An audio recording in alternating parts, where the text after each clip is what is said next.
చేసుకోవచ్చు. అలాగే మన మున్సిపల్ నుండి రాబోయే వర్షాకాలం దృష్ట్యా నీటి సంరక్షణ కోసం చర్యలు తీసుకుంటామని, అలాగే హరితహారంలో భాగంగా మొక్కలు నాటడం జరుగుతుందని, అలాగే మన ఇప్పుడు ఈ వర్షాకాలంలో వచ్చే సీజనల్ డిసీజెస్ వ్యాధులు ప్రబలకుండా ముందస్తు జాగ్రత్తలు తీసుకుంటామని కూడా తెలియజేస్తున్నాను. ఈ మన రాష్ట్ర ప్రభుత్వం, మన కాంగ్రెస్ ప్రభుత్వ సంక్షేమ పథకాలు కూడా ప్రతి ఒక్కరు సద్వినియోగం చేసుకోవాలని కూడా నేను ఈ సభాముఖంగా నేను తెలియజేస్తున్నాను. నాకు ఈ అవకాశం ఇచ్చిన పెద్దలందరికీ కూడా నా కృతజ్ఞతలు తెలియజేస్తున్నాను.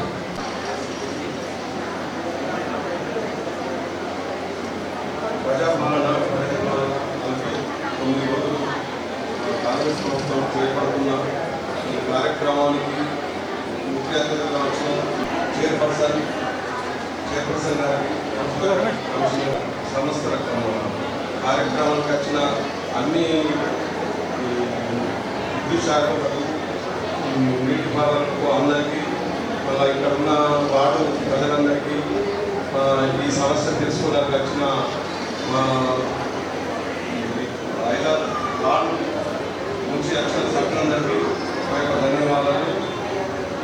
ఈ కార్యక్రమానికి మనము ఈ ఏరియాలో ఏం జరుగుతున్నది, సమస్యలు ఉంటే చెప్పుకోగలిగి, ఇప్పుడు పిక్చర్స్ ఉన్నాయి, అందరూ ఇక్కడ పాత వాళ్ళందరికీ కంటి ఇచ్చిన దానికోసం వస్తున్నారు, అందరూ చేయించుకోవాలా, లేకుంటే పింఛన్ కాలేదు. ఖచ్చితంగా మా వాట్సాప్ అందరూ వస్తున్నారు, ఆ కార్యక్రమం ఖచ్చితంగా చేసుకోండి.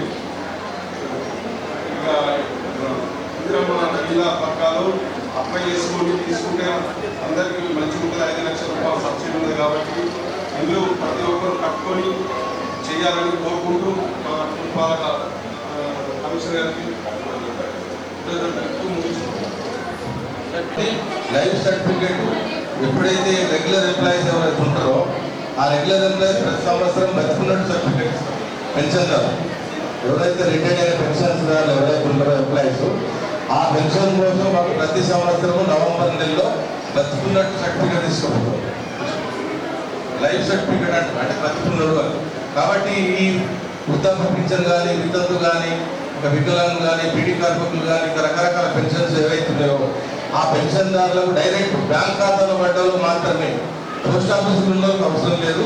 ఎందుకంటే పోస్ట్ ఆఫీసులలో ఆల్రెడీ వేముద్రేషన్ తీసుకుంటారు కాబట్టి వాళ్ళు అవసరం లేని మంది ఒకటేసారి వచ్చి ఒకటి దగ్గర తీస్తాం. ఇల్లు తిరగాలంటే కూడా ఇబ్బంది మనం గుర్తుపట్టలేదు.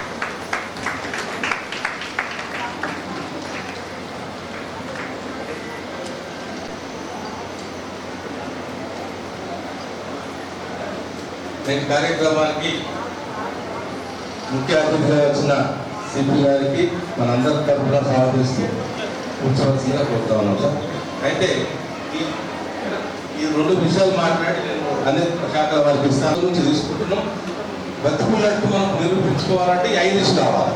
ఈ 5 ఇష్టాల ఫోటో తీసుకుంటేనే రేపు పెన్షన్ పడుతుంది. ఆన్లైన్ సిస్టమ్ లేకపోతే పెన్షన్ అయిపోతుంది. కాబట్టి దయచేసి మీరు దీనికి సహకరించి మీ ఇళ్లలో కానీ, మీ వార్డులలో కానీ, చుట్టుపక్కల మీకు తెలిసిన వాళ్ళు ఎవరైనా దయచేసి చెప్పండి. లేకపోతే పాపం వాళ్ళు పెన్షన్ కొంచెం ఆరోగ్యంగా బాగాలేక బెడ్ మీదకి లేవకుంటున్న వారు ఎవరు ఉంటే కూడా మాకు చెప్పేస్తే డైరెక్ట్ వాళ్ళ ఇంటికి పోదాం. మంచిగా ఉన్న చేతన అందరూ ఒక దగ్గర ఉంటే తొందరగా అయిపోతుంది. ఎందుకంటే మనకు టైం లేదు కాబట్టి. ఒక అనారోగ్యంతో మంచాన పడి పాపం లేవకుంటే వాళ్ళ పేరు చెప్పండి, మేము డైరెక్ట్ వాళ్ళ ఇంటికి పోయి మనం తీసుకుందాం. దయచేసి మీరు అందరూ సహకరించాలి. ఎందుకంటే పెన్షన్ పోతే చాలా ఇబ్బందించాలని కోరుతా ఉన్నాం. రెండోది మాత్రము ఇందిరమ్మ విషయంలో ఉపేందర్గా పైకి రండి ప్లీజ్. అందరు కౌన్సిలర్ పైకి రాదు. Level, group level, finishing level, ఈ కంప్లీట్ లెవెల్, ఇంత 4 స్టేజీల్లో 1,00,000, 2 లక్షలు, 1,00,000 ఈ విధంగా 5 లక్షలు మనం ఇచ్చుకున్నాం. కానీ ఇప్పుడు కొంచెం గవర్నమెంట్, తెలంగాణ రాష్ట్ర ప్రభుత్వం వాళ్ళు కూడా తీసుకోవచ్చు. అట్లా ఇంకొకటి రెండోది ఏంటంటే కంప్లీట్ ఇప్పుడు గోడలు మంచిగా ఉంది, పెంక కానీ రేకులు కానీ ఇల్లు ఏమైనా ఉంటే ఆ పెంక రేకులు తీసేసి స్లాబ్ ఆపగలుగుతుంది అనుకున్న వాళ్ళు స్లాబ్ కూడా వేసుకోవచ్చు. పెంక తీసేసుకొని స్లాబ్ వేసుకుంటాం. కానీ ఈ గోడలు ఆ స్లాబ్ వేస్తే ఆపుతుంది, ప్రమాదం ఉండదు అని ఇంజనీరింగ్ సంబంధించిన ఏఈడి హౌసింగ్ సంబంధించిన సర్టిఫికేట్ ఇస్తే ఆ స్లాబ్ కూడా శాంక్షన్ చేస్తాం. ఆ స్లాబ్ కూడా 2 లక్షల రూపాయలు వస్తాయి ఓన్లీ స్లాబ్ మట్టుకే. కాబట్టి ఈ 2 రకాల స్కీమ్స్ మనకు నిన్ననే ఉత్తర్వులు రావడం జరిగింది. కాబట్టి ఈ సభలలో చెప్తేనే అందరికీ తెలుసనే ఉద్దేశం మీద మనం చెప్పడం జరుగుతుంది. ఇది కూడా గమనించి ఒకవేళ రాష్ట్ర ప్రభుత్వ ఉద్దేశం ఏంటంటే రాష్ట్రంలో ఏ ప్రాంతాలు అంటే గ్రామాలలో కానీ పట్టణాల్లో కానీ గుడిసె అనేది పెంక అనేది రేకుల ఇల్లు అనేది ఉండద్దు అనేది కాన్సెప్ట్. కాబట్టి దయచేసి ఆ విధంగా ఏమైనా ఉంటే వాళ్ళు కూడా ఎలిజిబుల్ ఉండాలి. ఇట్లా గవర్నమెంట్ ఉద్యోగం ఉండో ఏదో 4 చక్రాల బండి ఉండో ఇంకా రకరకాల ఏదైనా ఉంటే మనకు వాళ్ళు వర్తించరు. తెల్ల రేషన్ కార్డు ఉండవలసింది. ఈ నియమం తెలిసి మనం ఆల్రెడీ పాత నిబంధనలు ఉన్నాయి. దాని ప్రకారం మనం ఆల్రెడీ 361 మనం నిర్మాణం చేసుకుంటున్నాం. మన 50% కూడా అయిపోయినాయి. మిగతాయి ఆ రకరకాల స్టేజ్లు ఉన్నాయి కాబట్టి అందరూ గమనించాలని కోరుతున్నాను. దీన్ని ఉద్దేశించి మరి వివిధ శాఖల అగ్రికల్చర్ సంబంధించిన ఈ ప్రజాపాలన ప్రగతి ప్రణాళికలో భాగంగా వార్డు సభలో చేసిన నగర ప్రజలందరికీ, ఇప్పుడున్న అధికారులకి అనధికారులందరికీ పేరు పేరున శుభాకాంక్షలు. మామూలుగా అనిపించవచ్చు వార్డు సభల్లో మిగతా డిపార్ట్మెంట్ అగ్రికల్చర్ కానీ మిగతా వాళ్ళు చెప్తే ఉంటే కానీ పోలీసు వాళ్ళు వచ్చి ఏం చెప్తున్నారు, పోలీసు వాళ్ళు వచ్చి మాకేం స్కీమ్లు అయితే ఇవ్వాలి కదా, అంతే కదా, స్కీమ్లు ఏమైనా ఇస్తాం పోలీసు వాళ్ళు. కాకపోతే మేము వచ్చింది మీ రక్షణలో మీరు తీసుకోవాల్సిన ముఖ్యమైన విషయాల గురించి చెప్పడానికి. ఇప్పుడు సమగ్ర ఓటర్స్ యొక్క సవరణ జరుగుతూ ఉంది. ఎస్ఐఆర్ అంటున్నారు. 2002 తర్వాత 2024 ఇప్పుడు 26 జరుగుతూ ఉంది. బిఎల్ఓ వస్తారు, మిమ్మల్ని అడుగుతారు ఎంతమందికి ఓటు హక్కు ఉందండి, ఎంతమంది ఓటు వేశారు, మొన్న వేశారు కదా, నేను వేయలేదు, నేను మొన్న వేయలేదు. 2002లో ఎంతమంది ఓటు వేశారు అంటే నేను అప్పటికి నేను చిన్నపిల్లలు, నాకు కూడా ఓటు హక్కు లేదు. ఇప్పుడు ఏమడుగుతారంటే 2000 ఇప్పుడు వచ్చిన తర్వాత 26లో ఓటు వేశారు కదా, 2002లో ఓటు హక్కు ఉందా, ఓటు హక్కు ఉంటే ఓటర్ కార్డు ఇవ్వమని అడుగుతారు. ఎంతమంది దగ్గర ఓటర్ కార్డు ఉంటుంది, కొంతమంది దగ్గర ఉంటుంది, 2000 ఉంటుంది, మిగతా వాళ్ళ దగ్గర ఉంటుంది, 4 దగ్గర ఉంటుంది, మీలాంటి చాలా మంది దగ్గర ఉంటుంది. అయితే దానికి ఏముంటుంది, నాకు లేకపోయినా మా తల్లిదండ్రులకి వాళ్ళకి ఉంటుంది ఆ ఓటర్ కార్డులు మిగతాయి, లేదంటే మేము ఉంటున్నట్టు ఇన్ఫర్మేషన్ అడుగుతా ఉన్నాం. సరే సార్ అడుగుతున్నారు, ఏమంటారు ఇవన్నీ ఇవ్వకపోతే ఎందుకు ఇవ్వకపోతే ఏమవుతుంది, ఓటు హక్కు పోతుంది అంటే ఏమవుతుంది, ఎలక్షన్ అప్పుడు వచ్చే డబ్బులు పోతాయి, అంతేనా, ఎలక్షన్ అప్పుడు వచ్చే డబ్బులు పోతాయా? ఇది మనం బయట రాష్ట్రాల్లో చాలా రాష్ట్రాల్లో జరుగుతూ ఉంది ఎస్ఐఆర్ ప్రణాళిక. దాంట్లో ఎన్నో లక్షల ఓట్లు బోగస్ ఓట్లు తీసేయడం కానివ్వండి, లేదంటే అసలైన ఉన్న వాళ్ళని గుర్తించడం కానీ జరుగుతూ ఉంది. ఇప్పుడు దీంట్లో ఒక విషయం మీకు చెప్పేది ఏంటంటే, వాళ్ళు ఎవరు మిమ్మల్ని ఓటీపీ అడగరు. మీకు ఫోన్ వస్తుంది, అమ్మ నీ పలానా పేరు పద్మ కదా, మీకు ఆర్మూరు కదా, మీ ఓటు తీసేస్తున్నాము అంటే, అదే సార్ సార్ వద్దు తీయొద్దు, నా ఓటు ఎందుకు తీస్తున్నారు, నాకు వచ్చేటప్పుడు పోతాయంటారు. అలా అయితే ఒక నిమిషం మేము మాట్లాడతాం, మాట్లాడి ఓటీపీ పంపిస్తాం, మీ ఫోన్ నెంబర్తో రిజిస్టర్ చేస్తామని ఒక ఓటీపీ ఇస్తారనుకోండి, మీరు ఇమ్మీడియట్ ఓటీపీ చెప్పకండి. ఎందుకంటే ఆ ఓటీపీలు ఇవన్నీ స్కామ్లు. మిమ్మల్ని మీ యొక్క ఓటు హక్కు గురించి మాట్లాడే వాళ్ళు ఎవరైనా, ఓటు హక్కు రిజిస్టర్ చేసి నమోదు చేయడానికి వచ్చిన వాళ్ళు ఎవరైనా కూడా మీ యొక్క ఓటీపీ కానీ మిగతా ఇతర బ్యాంకు డీటెయిల్స్ కానీ ఏమీ అడగరు. ఎవరైనా అడుగుతుంటే అది ఒక స్కామ్ కింద గుర్తుపెట్టుకోవాలి. ఎందుకు చెప్తున్నారు సార్ అంటే, మొదలైంది ఈ స్కామ్లు. ఈ సైబర్ స్కామ్లు ఎంతున్నాయంటే, మన రాష్ట్రంలో పోయిన సంవత్సరంలో దొంగతనాలు, తర్వాత ఇంట్లోంచి వచ్చి కొల్లగొట్టడాలు, హౌస్ బ్రేకింగ్ అంటారు, ఇవన్నీ కలిపితే 400 కోట్లు పోతే ఇది మన రాష్ట్రంలో ఈ సైబర్ స్కామ్ వల్ల 4500 కోట్లు పోయాయి ఒక సంవత్సరంలో. అంటే దొంగతనాలకి 10 ఇత్తలు అవుతున్నాయి. ఎక్కడి నుంచి చేస్తున్నారు వీళ్ళంతా? చైనా నుంచి మన దేశస్తుల్ని కొంతమంది తీసుకెళ్తారు, అక్కడ బందీలుగా పెడతారు, అక్కడ పెట్టి వాళ్ళ చేత ఎన్ని స్కామ్లు చేపిస్తారు. సో మనం జాగ్రత్తగా ఉండాల్సిన అవసరం చాలా ఉంది. ఎవరైనా ఎవరు లేదంటే అరెస్ట్ చేస్తామని, లేదంటే మన దగ్గర రిటైర్ అయిన టీచర్లు ఉంటారు, లేదంటే రిటైర్ అయిన వాళ్ళు ఉంటారు, వాళ్ళకి ఫోన్ చేసి మీ మీద ఒక ఎఫ్ఐఆర్ రిజిస్టర్ అయింది, మీరు మిమ్మల్ని పట్టుకోవడానికి మేము వస్తున్నాం, అది వస్తున్నాం, ఇది వస్తున్నాం అంటారు. నిజంగా పట్టుకోవాలని వచ్చేవాడు ఫోన్ చేస్తాడండి, దొంగకు ఫోన్ చేసి వస్తాం పోలీసులు, అరే ఉన్నావా లేదా, ఉంటూ నేను వస్తాం అంటావా, చేస్తాం అట్లాగా. కానీ జనాలు ఎందుకు నమ్ముతున్నారు? భయపడుతున్నారు. నీ పేరు ఇది అంటే, నీ పేరు ఫలానా అనిలో సునీలు అనేసరికి మీ నాన్న పేరు ఇది, మీ ఆధార్ కార్డు అనేసరికి నిజమేమో భయపడుతున్నారు. ఎంత నిజం, మీ డీటెయిల్స్ నిజమైతే మాత్రం మిమ్మల్ని ఫోన్ చేసి వస్తాడు కదా, చేసేవాడు వచ్చేవాడు ఎవడైనా. మిమ్మల్ని భయపెట్టడానికి అట్లా చెప్తూ ఉంటారు. మనం వాటికి దూరంగా ఉండాలి. ఒకవేళ ఇన్కేస్ అప్పుడు ఫోన్ చేస్తుంటే మీకు ఎట్లాగో మా పోలీస్ ఆఫీసర్ నెంబర్ ఉంటుంది, చెప్పండి సార్ మా అన్న ఉన్నాడు, ఆయన నెంబర్ ఇస్తాను, ఆయన చూస్తాడు సార్, డబ్బులంతా నాకు లేదని మా పోలీస్ వాళ్ళ నెంబర్ ఇవ్వండి, మిగతా మేము చూసుకుంటాం. ఇంకొక ఇంపార్టెంట్ విషయం, ఇక్కడ చాలామంది తల్లులు ఉన్నారు, తర్వాత పిల్లల పాపల పాలించే తల్లులు అందరూ ఉన్నారు. ఇక్కడ మన ఏరియాలో కళ్ళు తాగే అలవాటు కొంతమందికి ఉంటుంది, కొన్ని అపోహలు ఉంటాయి. కళ్ళు తాగితే కొడుకు బిడ్డ తెల్లగా పడతాడు, కళ్ళు తాగితే కొడుకు పుడతాడు, కళ్ళు తాగితే ఈజీ డెలివరీ అయిపోతుంది, ఎటువంటి ఆపరేషన్ లేకుండా అయిపోతుంది అని అపోహలు ఉంటాయి. ఇవన్నీ నమ్మకండి. ఈ కళ్ళు పాశ్చాత్య దేశాలు అంటే వెస్టర్న్ కంట్రీస్లో ప్రెగ్నెన్సీలో ఉన్నప్పుడు ఎటువంటి ఆల్కహాల్, కళ్ళు కానివ్వండి మిగతా మందు కానీ ఎటువంటిది రికమెండ్ చేయరు, ఎందుకంటే దానివల్ల పిండం యొక్క ఎదుగుదల తగ్గిపోతుంది. మీకు తెలిసిన వాళ్ళు కానీ ఎవరైనా ఉంటే కూడా తప్పకుండా చెప్పండి, ఇటువైపు వెళ్ళకండి.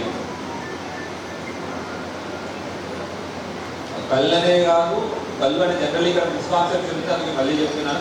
గర్భిణీ స్త్రీ అందరు చాలా మంది దగ్గర స్కూటీలు ఉంటాయి, బైక్లు ఉంటాయి, ఎంతమంది హెల్మెట్ ఉంటాయంటే పోయిన సంవత్సరంలో నిజామాబాద్ సంగతి చెప్తున్నాను. అందరు కోవిడ్లో మాస్కులు పెట్టుకున్నారా? పెట్టుకున్నారా? అందరు పెట్టుకున్నారుగా. బయటికి వెళ్ళి వస్తే చేతులు కడిగేసేవారు, సంపాదికేలా కడిగేవారు. ఎవడైనా తుమ్మాడంటే వాడికి 100 మీటర్ల దూరం కోవిడ్. మరి కోవిడ్లో ఎంతమంది చనిపోయి ఉంటారు అనుకుంటారు నిజామాబాద్లో? మొత్తం కోవిడ్ 200 మంది చనిపోయారు. 2020లో 200 మంది, 2021లో 250, 300 మంది ఎక్కువ మంది. ప్రతి సంవత్సరం యాక్సిడెంట్లో 380 మంది చనిపోయారు. పోయిన సంవత్సరం 200 మంది చనిపోయి కోవిడ్ వస్తే అందరూ మాస్క్ పెట్టుకున్నాం. 350 మంది చనిపోయి రోడ్ యాక్సిడెంట్ అవుతుంటే మాత్రం ఎవరు హెల్మెట్ పెట్టుకోరు. హెల్మెట్లు మా కోసం పెట్టుకోకండి, మీకోసం, మీ ఇంట్లో కుటుంబ సభ్యుల కోసం పెట్టుకోండి. లేడీస్ మీకు సపరేట్ స్పెషల్ ఎందుకు చెప్తున్నానంటే, మీరు ఇంట్లో వాళ్ళకి చెప్తే, ఇంట్లో వాళ్ళని మీరు కంటిన్యూస్ ప్రోత్సహిస్తే తప్పకుండా దానివల్ల మిగతా వాళ్ళు కూడా అందరూ మారుతారు. చాలా వరకు యాక్సిడెంట్లు అన్ని 60% యాక్సిడెంట్లు మనకి జనరల్ ఏముంటుంది అపోహ, యాక్సిడెంట్లు ఎక్కడ అవుతాయి సార్ అయితే హైవేలో అవుతాయి, మా దగ్గర మా రోడ్డు మీద యాక్సిడెంట్ అవ్వదంటారు. 60% మంది యాక్సిడెంట్స్, 60% యాక్సిడెంట్లు మన ఊరు రోడ్డు పైన అవుతున్నాయి, హైవే పైన కాదు. అవి కూడా 2 వీలర్లు పాదచారులకే అవుతున్నాయి. కార్లో జరిగే యాక్సిడెంట్స్ చాలా తక్కువ, కాబట్టి తిరిగితే పెద్ద యాక్సిడెంట్ జరుగుతాయి, చాలా తక్కువ. మనం జాగ్రత్త పాటించాల్సిన బాధ్యత మన పైన ఉంటుంది.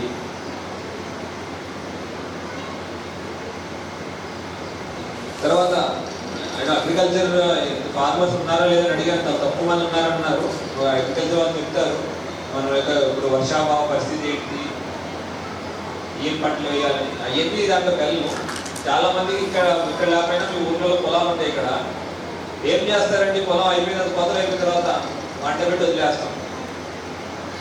ఎందుకు? దున్నాలంటే మళ్ళీ ఓపిక అయ్యేది. మంట పెడితే వచ్చే పొగ ఆనందంగా ఉంటుందా, ఇబ్బందికరంగా ఉంటుందా? మనకి ఇబ్బందికరంగానే ఉంటుంది కదా. అటువంటి అది అంత కాలుష్యం ఒక చోట చేరి ఉండడానికి మన పరిస్థితులు కష్టతరం చేస్తుంది. దానికి బెస్ట్ ఉదాహరణ ఢిల్లీ. పంజాబ్లో ఉన్న రైతులందరూ మంట పెట్టడం వల్ల అదంతా వచ్చి ఢిల్లీలో చేసి ఢిల్లీ ప్రపంచానికి కాలుష్య రాజధాని అంటారు, పొల్యూషన్ క్యాపిటల్ ఆఫ్ వరల్డ్ అంటారు ఢిల్లీ. ఎందుకు అంటే మనం ఇట్లా చేయడం వల్ల, దాన్ని చేయడం వల్ల ఇంకో నష్టం కూడా అవుతుంది. పర్యావరణంతో పాటు మన యొక్క భూమి యొక్క సాంద్రత పోతాం. సో దాన్ని ఎట్లా తీసుకువెళ్ళాలి ఏమనేది కూడా మనకి అగ్రికల్చర్ వాళ్ళు కూడా చెప్తారు, బట్ మనం కూడా వింటూ ఉండాలి.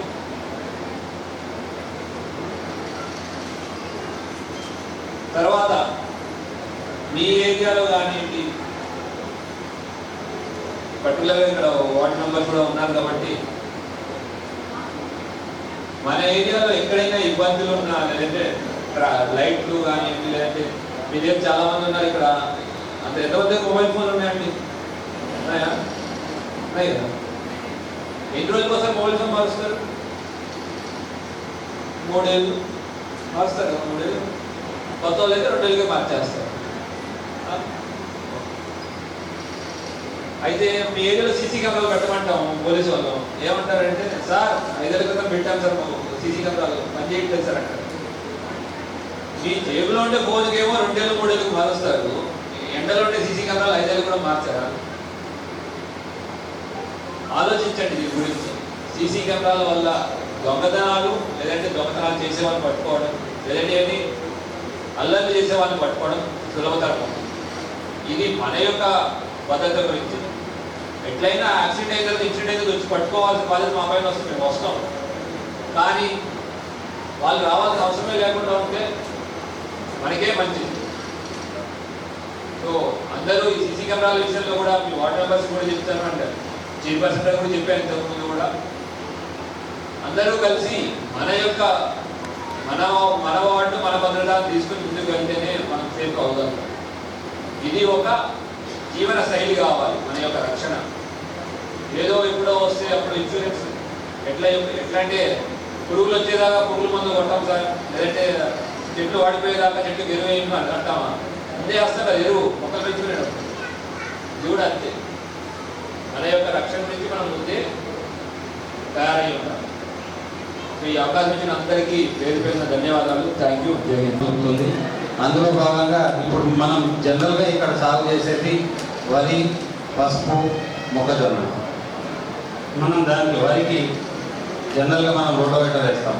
ఒకవేళ రోటోవేటర్ వేసేదే ఉంటే కనుక మనం దాన్ని కాలబెట్టాల్సిన అవసరం లేదు. రోటోవేటర్ వేసి ఒక ఎస్ఎస్పి బస్తా కనుక వేసేస్తే అది వారం రోజులలో మునిగిపోతుంది.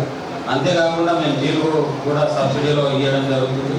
2,500 రూపాయలకి 30 కేజీల బస్తా 1 హెక్టార్కి రావడం జరుగుతుంది.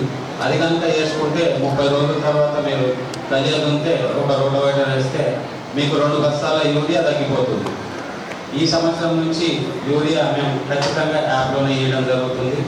కాబట్టి రైతులు ఎవరైనా కానీ యాప్ ఇన్స్టాల్ చేసుకొని, ఒకవేళ మీకు ఇబ్బందికరంగా ఉంటే మా సొసైటీకి కానీ మా ఆఫీస్కి కానీ వస్తే యాప్ ఇన్స్టాల్ చేసిస్తాం. దాని ద్వారా మీరు ఎరువు తీసుకోవాల్సిందిగా విన్నవిస్తున్నాం. ఇదివరకులాగా ఎట్లా పడితే అట్లా వేసుకునే కానీ చదువుకునే పరిస్థితి ఈసారి ఉండకపోవచ్చు.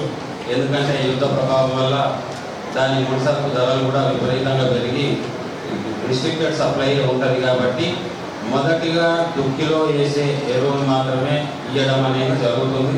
తర్వాత మెల్లిమెల్లిగా మీకు నానో యూరియా కానీ నానో డిఏపి కానీ ఇవి అలవాటు చేయడం జరుగుతుంది. కాబట్టి దయచేసి రైతులందరూ ఇవన్నీ దృష్టిలో పెట్టుకొని ఈ ఖరీఫ్కి ప్రిపేర్ కావాల్సిందిగా, మీకేమైనా సందేహాలు సూచనలు ఉంటే కనుక మమ్మల్ని సంప్రదించవచ్చు అని తెలియజేస్తూ నాకు థ్యాంక్ యూ సార్. చంద్రశేఖర్ గారు.